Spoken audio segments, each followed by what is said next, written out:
So what happens when the varying rules you count on to protect your neighborhood are completely ignored by the people in charge? Well, today we're going to dive into a pretty intense administrative hearing where one single homeowner decided to take on her entire HOA. The issue?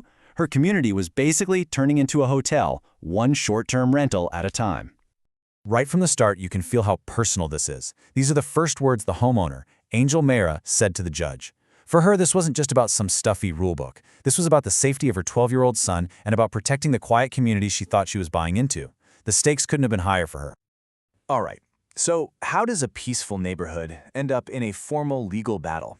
You know, it all started with something pretty simple, something you or I might notice. A constant parade of strangers rolling suitcases right past your front door.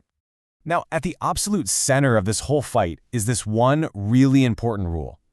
The community's own governing documents, the CC&Rs, are crystal clear on this. Section 17 says, flat out, no rentals for less than 30 days. It even says units can't be used for transient or hotel purposes. I mean, it doesn't get much clearer than that. And honestly, this rule was a huge reason Angel Miera felt safe buying her home there. But pretty soon after she moved in, her Ring camera started telling a totally different story. It seemed like every few days, a whole new group of people with luggage was showing up at her next-door neighbor's place. And this wasn't just a one-off thing. It was happening all over the complex. And with it came all the stuff you'd expect. Extra noise, parking nightmares, and just this constant feeling of instability that flew right in the face of the rules she was counting on. So naturally, she did what any of us would do. She started complaining to the HOA. But what started as a simple, hey, can you enforce the rules? Well, it ended up uncovering something way, way more troubling. A massive potential conflict of interest right at the very top. Get this. For 3 years, she sent emails, she showed up at meetings, she laid out the problem. She had to deal with the revolving door of property managers from their management company, Ogden, which meant she had to tell her story over and over and over again. And every single time, it was the same story. Pushback, excuses, and just nothing. No action at all. After getting stonewalled for so long, she started to wonder, why? Why was the board so against enforcing its own rules? So she decided to do a little digging herself. And here's the bombshell. Her digging led her straight to online rental listings that seemed to show the HOA board president himself, a guy named Rod Pros, was renting out his own condo as a short-term rental.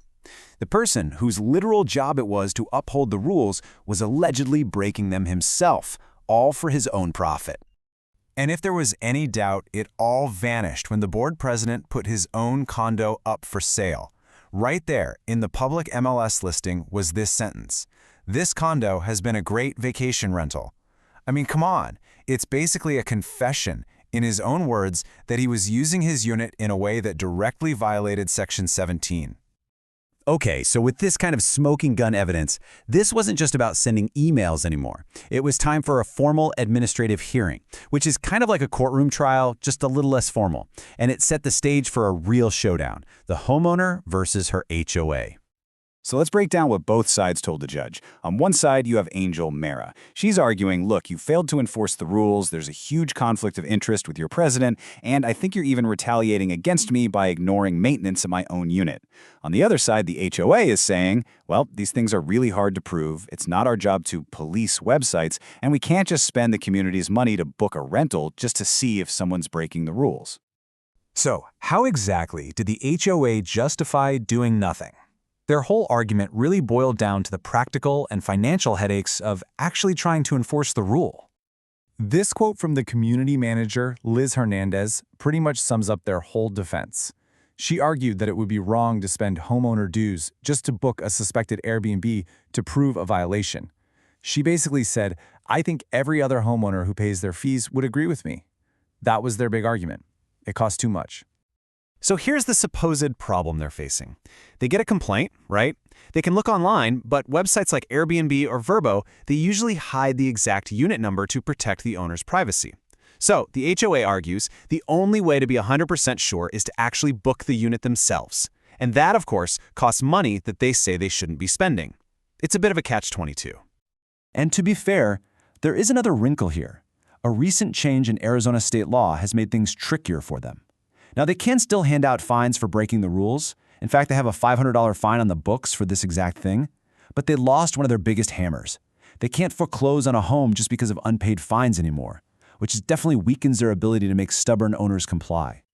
So, with the HOA claiming their hands are tied and the problem isn't getting solved, what did Angel Miera actually ask the judge to do? What does she want to happen now? Well, a pretty big piece of it is financial. She's asking for more than $8,000 back, the total amount of HOA fees she's paid over the last 3 years. Her logic is simple.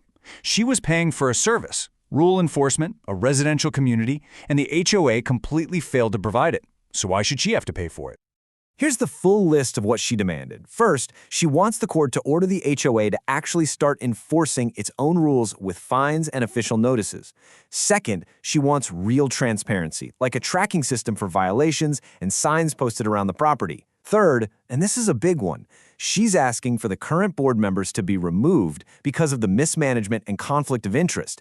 And finally, yeah, she wants her money back for the filing fees and all those HOA dues.